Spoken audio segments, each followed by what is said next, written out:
This video was sponsored by Trade.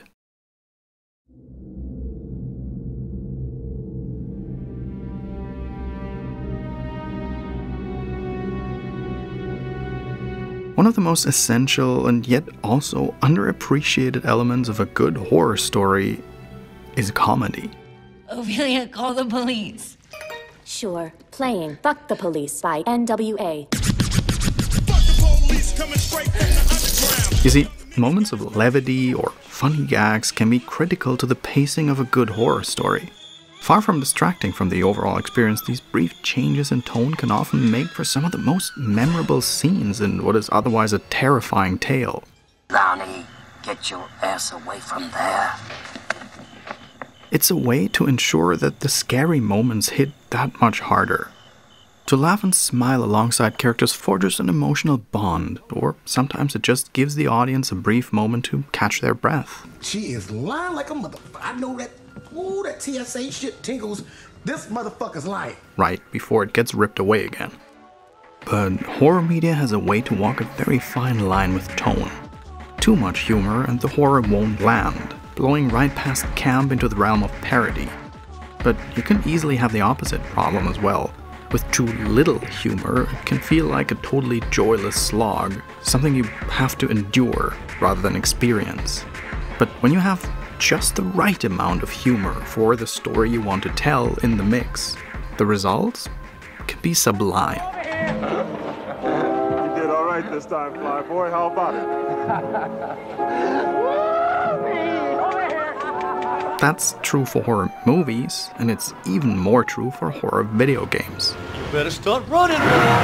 Most games have much longer run times than the average movie, which means that striking the right tone is absolutely critical to making a horror gaming experience feel consistent and complete. How can you sit there and eat pizza? There is one classic survival horror game in particular that has always had a special place in my heart for how expertly it balances its tone. This game tells a well-paced story that also knows when to slow things down for a heartfelt exchange between characters, while also being genuinely tense and frightening in the moment-to-moment experience of playing it, not just during predetermined jump scares or chase sequences. This is a game that truly emphasizes the survive part of survival horror. There is no power curve to climb and no faceless hordes to blast your way through. With minimal resources and few means of defending yourself, you'll be struggling against singular and seemingly unstoppable foes in a desperate bid for survival. You're next. That is, until it's time to do your best Revolutionary Girl Utena impression and unleash Magical Girl Hellfire on your pursuers. But I'm getting way ahead of myself here. We'll get to this very important point later. The game I'm talking about is, of course, Clock Tower 3, the third and final main entry in Human Entertainment's legendary Clock Tower trilogy. Quadrilogy, actually. Clock Tower 3 might just be one of the most slept on, underrated, and otherwise overlooked survival horror gems of all time. This is not only a top-tier classic survival horror game in terms of presentation and play, it also feels like the ultimate culmination of the narrative and mechanical threads the Clock Tower series had been building upon since its very first entry. Alicia, where are you? But it took a long and winding journey before the series would finally arrive at this destination.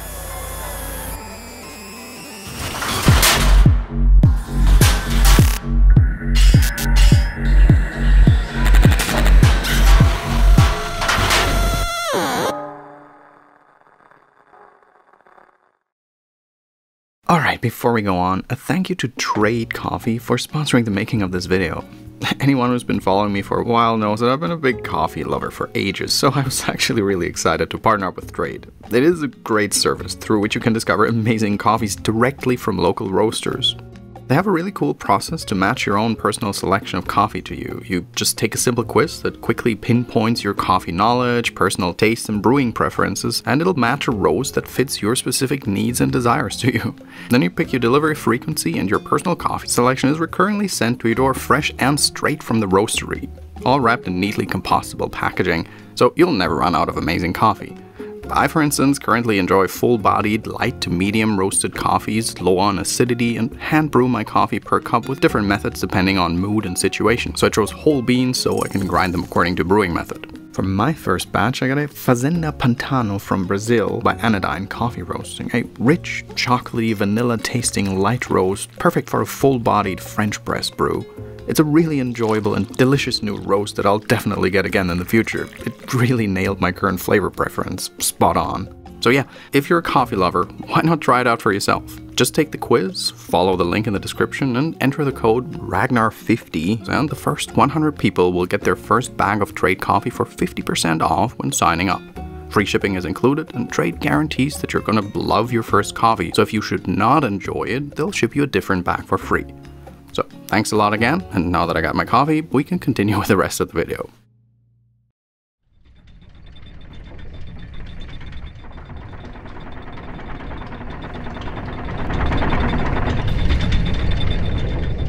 Human Entertainment released the first Clock Tower game in 1995, a Japan-only Super Famicom title, which was later ported to the PlayStation 1 and Windows 95 with the subtitle The First Fear in 1997. With a mix of point-and-click adventure mechanics, bone-chilling sound design, and some incredibly disturbing 16-bit art, the game was a low-budget and highly experimental homage to the movie director and master of horror Dario Argento and his unique brand of giallo filmmaking.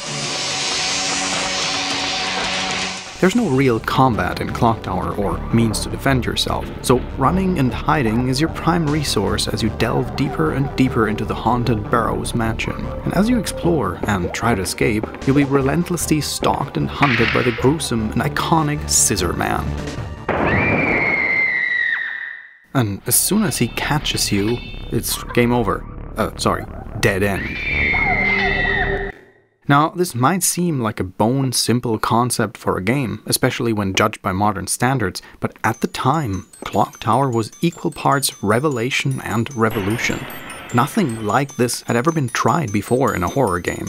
Not even in the 1989 Famicom cult classic horror adventure Sweet Home, which owed far more to the combat-heavy Final Fantasy and Dragon Quest than to point-and-clicks. The first Clock Tower was a solid success in Japan.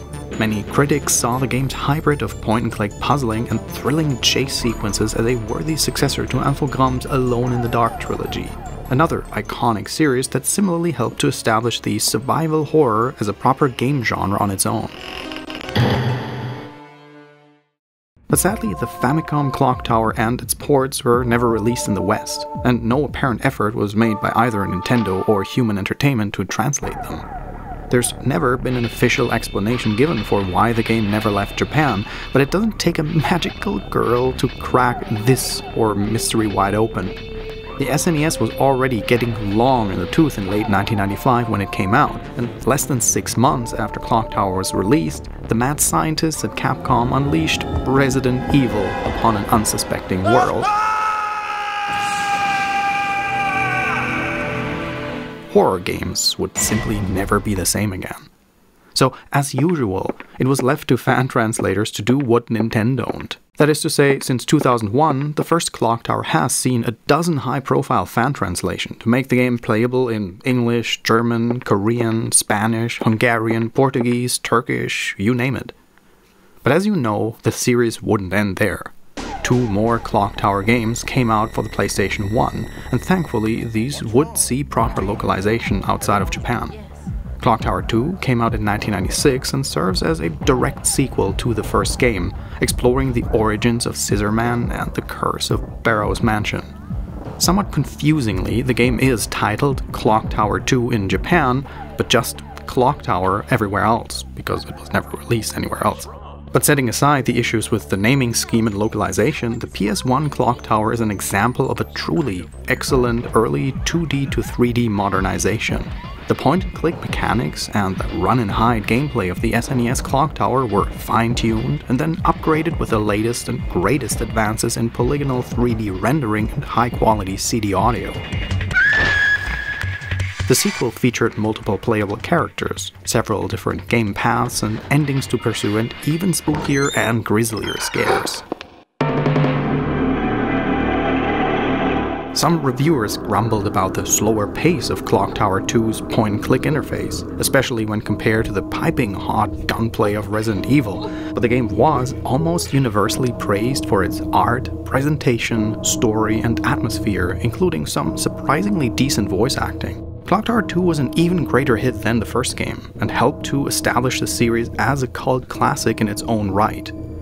This success would inspire the release of a 1998 spin-off game for the PS1, Clock Tower Ghost Head in Japan, or Clock Tower 2 The Struggle Within as it's known in Western markets. But by this time, series creator Hifumi Kono had stepped down from the director's chair and was already making plans to leave Human Entertainment and form his own dev company, Nude Maker. And no, that's not a gag, that really is the company's name, and they're still around making games to this day. Maybe the studio name was a joke about how you'd have to sell the clothes off your back in order to afford the controller for Steel Battalion? Anyway, there was clearly a struggle within the Struggle Within dev team while they were making this game, and it shows. This is generally considered to be far and away the weakest title in the series. The game does play with some interesting concepts, like how the protagonist has a split personality due to a demonic possession, with certain puzzles and even entire branches of the story requiring you to unleash your inner demon at the right moments. But Struggle Within is a letdown in almost every other department. The puzzles are convoluted and counterintuitive, the presentation is almost bafflingly subdued, the sound design is surprisingly lackluster, and the voice acting puts every cringeworthy 90s horror voiceover to shame. Everyone's dead, and it's all my fault. Maybe so. It was perhaps a sign of things to come. Because a little more than a year after the release of Struggle Within, and with Hifumi Kono and other founding members of the team heading for the exit by this point, Human Entertainment filed for bankruptcy and closed doors.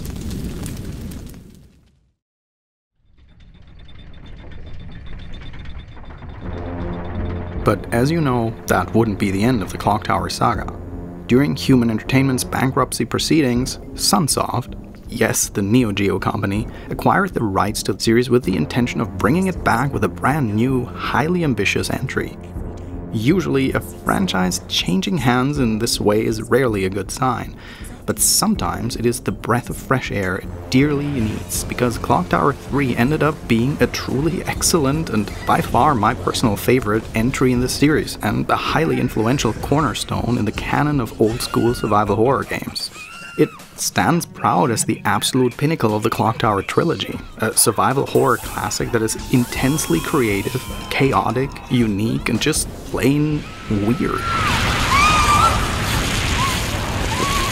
And oh yeah, it's also scary as hell, and hands down an absolute blast to play. Now you know, Alyssa, this is what happens to those who dare to stand against us.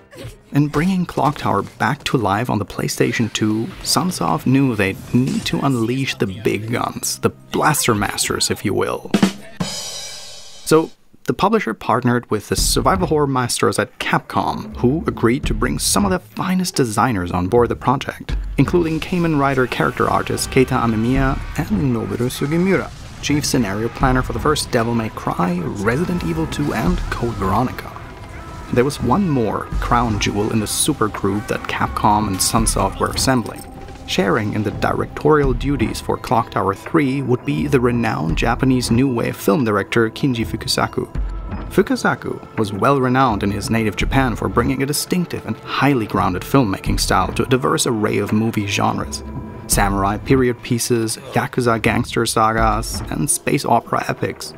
He was also one of the very first directors to make extensive use of the shaky cam pseudo-documentary style of filming, decades before the Blair Witch Project made found footage a film genre of its own. But Western audiences will probably be most familiar with Fukasaku for one of his two most prolific movies. First, for shooting the Japanese half of the classic World War II epic Tora Tora Tora, and second, for directing the massively controversial and even more massively influential Battle Royale. That's right, the director of Clock Tower 3 was also the intellectual founding father of the biggest trend in multiplayer game design of the past half-decade. But really, Fukasaku's involvement was clearly way more than just a marketing gimmick. Clock Tower 3 is absolutely brimming with over-the-top cinematic flair. The game's environments and characters are without exception striking and larger than life, as though the player is participating in an intricate stage play. This is one game where the fixed camera angles serve a much greater purpose than just a genre convention invoked for the sake of it. In Clock Tower 3, they're a well-integrated part of the visual and dramatic presentation, and one more area where Fukasaku's directorial hand is keenly felt. And the game's cutscenes are truly one of a kind. Expertly directed and lovingly choreographed, featuring some of the most bleeding-edge motion capture work for 2002. The kind of tech that at that point had only been seen in mega-budget blockbusters like Lord of the Rings. It's also important to stress just how impressive these high-polygon character models are for a 2002 PlayStation 2 game. This is a game that still looks great today, almost 2 decades later, and that's thanks largely to the cast's ultra-expressive animations and presentation. Who's playing that? Where's the sound coming from? Seriously, you can tell the production team and actors in this game were so enthusiastic about showing off what this technology could do. Phew! I thought I was a goner for sure. Long time no see, Alyssa. I haven't seen you since we were in primary school together. It must be 3 years? What do you think you're doing entering a lady's residence through a window? I have to give you something. Here it is. It's the key to my grandfather's room. Mother always has this key with her. What are you doing with it? You saw her. It's goofy, and there are more than a handful of moments that'll make you say, what the hell is actually happening? But it's also incredibly charming, and it gives the game's acting its unique, over-dramatized quality that makes it instantly recognizable. You could easily use the term Clock Tower 3 acting, and anyone familiar with the game will immediately know what you're talking about. Truly, one of a kind. Well, it looks like you've grown up too, Dennis. Oh, come on! That was then and this is now! Wait a minute, would you? Young Alyssa Hamilton is just about to turn 15 when she receives a mysterious letter from her mother. Yet another example of a great horror tale starting with a letter, just saying. This one warns our protagonist to stay away from her family's ancestral mansion until her birthday had passed. And what do we do when we're told not to visit our family's ancestral home until our birthday has passed? We book the next cab home? No, well, but that's exactly what our fearless, unflinching heroine does. Upon arrival, her mother is nowhere to be found, but Alyssa is instead greeted by the dark gentleman. Do you know where my mother is? Your mother has gone out. She won't be coming back. At all. So it's just you. You are all alone in this world now, little girl. This sinister and theatrical figure immediately sets the stakes for the player. You are small and weak, and perpetually in fear of being overpowered and violated by foes who are much stronger than you. All you can do is run and hope they don't catch you. Alyssa, you see, comes from the Rooter bloodline, basically the medieval English equivalent of Sailor Moon. Rooters are young women blessed with magical powers and the ability to commune with the dead, locked in an eternal struggle with demonic forces known as entities. Each entity commands a cadre of subordinates, demonically possessed former humans who seek to hunt down and eliminate the Rooters, so that the unholy hordes can reign supreme over the world. As the latest in the long line of Rooters, it is Alyssa's destiny to find out what happened to her mother, face the entities and subordinates head-on, and unravel the mystery of the clock tower that has haunted her family for generations. It all makes for a pitch-perfect gothic horror tale, and these themes are also expertly woven into the mechanical experience of playing Clock Tower 3. As Alyssa, you'll navigate through survival horror labyrinths and solve light inventory puzzles as you attempt to calm the unquiet ghosts haunting the different levels. But rather than blasting your adversaries into the next dimension with magical weaponry or an enchanted camera, Alyssa's quest requires the exact opposite approach. You're deliberately supposed to not fight these ghosts. Rather, you must calm and free these restless spirits via what the game refers to as spiritual healing. Spiritual.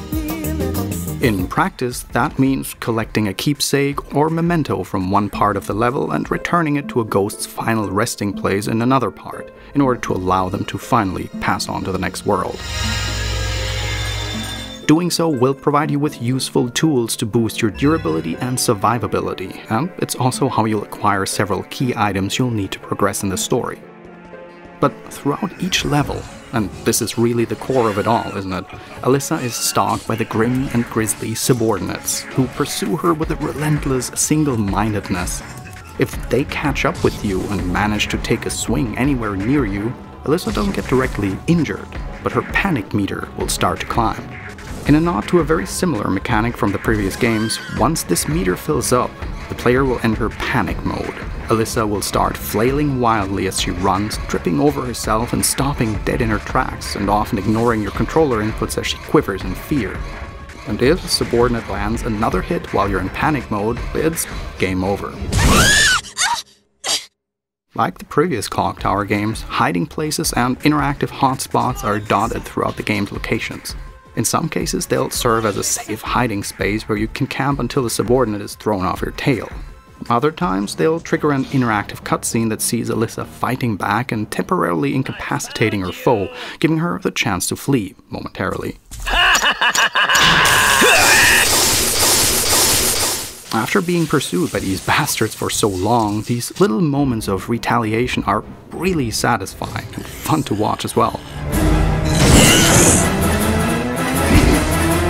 Still, for most of the game, this is basically the only way you can fight back against the subordinates. Your sole other means of self-defense is a splash of holy water, which stuns your pursuers for a few seconds, just barely enough time to escape. But you'll need to ration your supplies, because holy water is a depletable resource that's also needed to dispel the many mystical seals impeding Alyssa's progress. It is classic survival horror resource management with a twist. The resource that gates your progress and the game's only means of self-defense are one and the same. Stupid wench! You think I'll let you interfere? You can't beat me! I'll destroy you! So after some puzzle solving and some calming of the unhappy spirits that haunt each area, the players will be thrust into a climactic confrontation with the level's subordinate. And here, the game switches perspective as Alyssa undergoes what can only be described as a true blue magical girl transformation sequence. That's not really a joke or exaggeration either. This part of the game will see you going full-on Super Sentai Sailor Moon as you finally get the chance to counterpunch your foes. During these epic boss fights, you'll carefully aim and charge a magical bow that enables you to shackle the subordinate with your magical energy. And once you pin the boss enough times, you'll unleash a Final Fantasy-worthy epic mega limit break attack that is often powerful enough to finish the fight right then and there.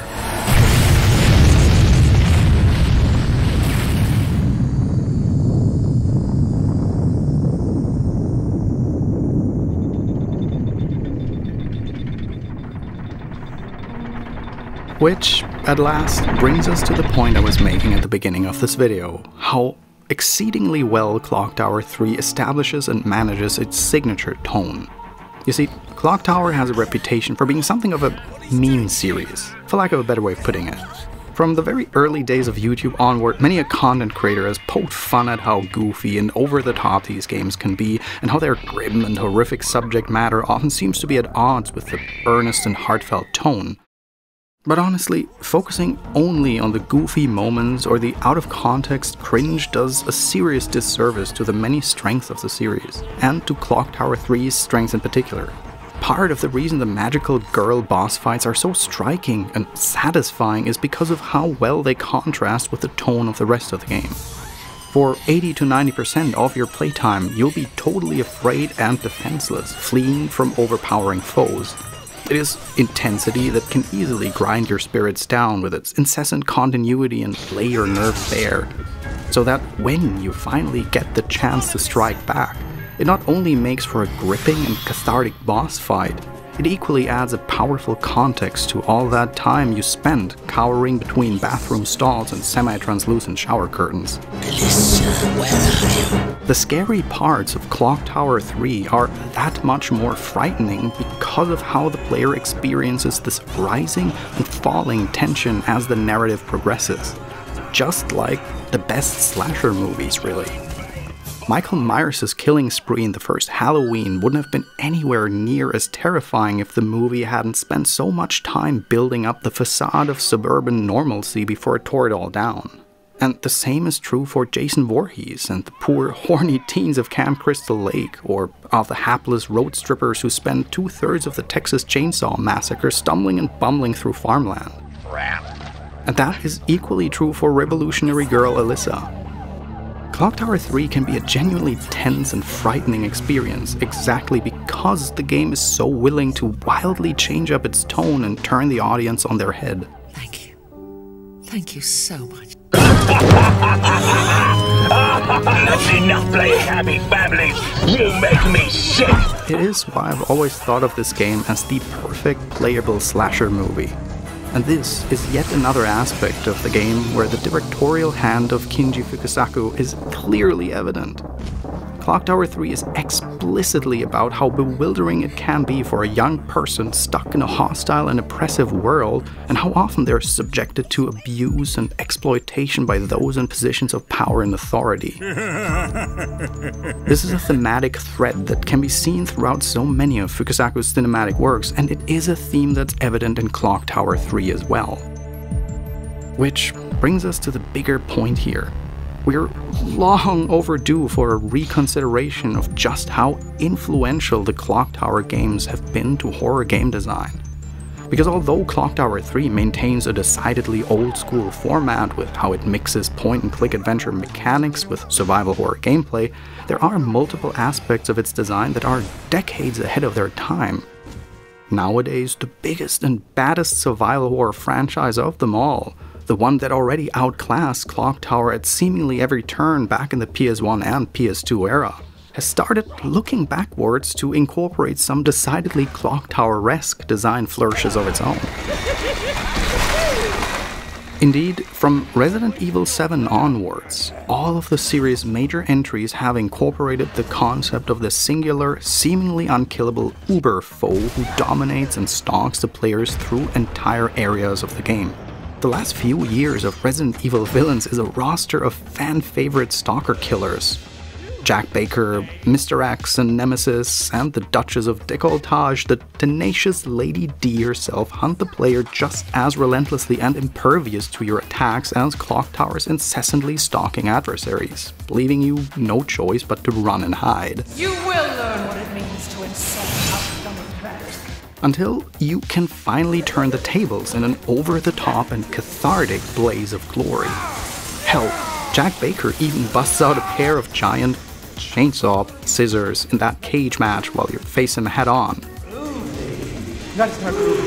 It doesn't get more obvious than that. Resident Evil, Amnesia, Outlast, PT, Soma, the number of games bearing Clock Tower's influence seems to be growing ever larger as years go by. The sea change in public opinion was such that series creator Hifumi Kono and the crew at Nude Maker even tried their hand at a spiritual successor to Clock Tower in 2016, the very lukewarm Nightcry.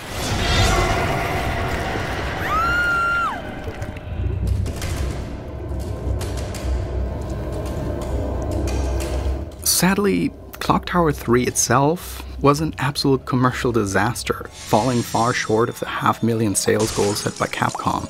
And critics were also none too keen on the game, panning it for its slow pace, its similarity to the old-school point-and-click format, and its relative lack of bam-bam action when compared to the more and more combat-heavy direction the shining stars like Resident Evil pivoted towards, especially with the shift brought about by 4. And so, in many ways, Clock Tower 3 is yet another iconic, highly ambitious, and pioneering horror game that is slowly deteriorating into a true forgotten gem. At the time of release of this video, there is no way to legally buy and play the game on any of the newer PlayStations, 3, 4, or 5. The game was never released digitally on PSN in any country, Japan included, and was never released on any other console than the PS2. Currently, a used copy of Clocktower 3 on the US version will cost you easily between $75 and $100 and new sealed copies will fetch easily triple the asking price of used one, upwards to $300. And so, if you've watched my videos before, you already know the score. Emulation is pretty much the only way for most newly interested players to enjoy Clocktower 3 in 2021. There's a link in the description of this video to a document with some helpful tips for setting up the PCSX2 emulator to run this game, which it does handsomely, I might add, as you can see in this video. Come on, Alyssa! For survival horror devotees or anyone who enjoys a solid classic horror adventure, it's more than worth your time to seek out and play, either via emulation or on the original hardware. Clocktower 3 is a key piece of survival horror history, a truly underrated milestone of horror game design whose influence can be felt in so many of the modern masterpieces we've gotten to enjoy over the past decade.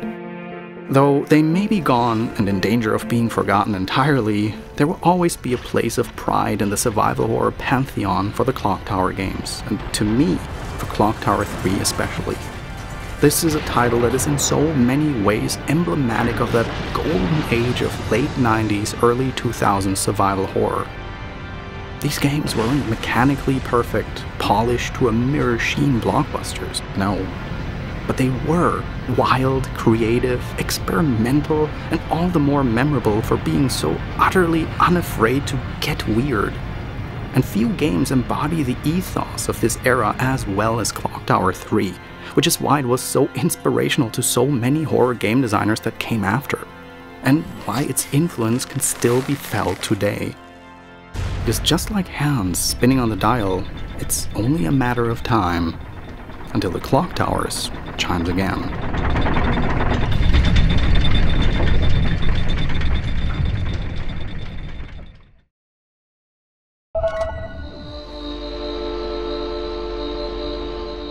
Thank you so much for watching.